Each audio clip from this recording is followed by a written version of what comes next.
मी just एक quick minute घेतो. For those of you who don't know me, Lalit Chandra, I'm from Boston area actually.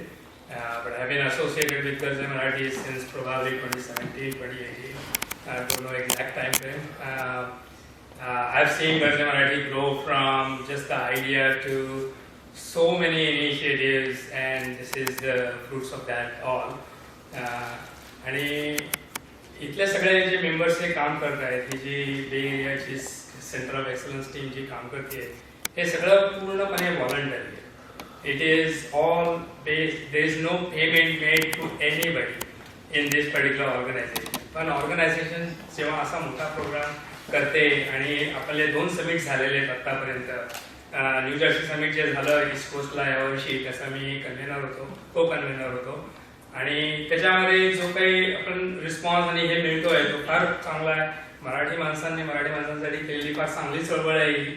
आणि ती जर चालू राहायला पाहिजे तर आपल्याला तरी प्रत्येक गोष्टीला थोडीफार मदत लागते. आणि ती मदत ही आपल्यासारख्या सगळ्या देणगीकरांनी दिलेली आहे कंटिन्युअसली. आणि त्यासाठी प्रत्येकाच्या टेबलवरती एक QR कोड आहे. तुम्हाला जे काय वाटेल, तुम्हाला प्रोग्राम आवडला आणि सगळं तुम्हाला जे काय आवडेल, जे काही देता येईल ते डेफिनेटली द्या. That is the only request I have. Otherwise, please give a big round of applause to the entire Center of Excellence Committee that has put up this program. Thank you so much, guys.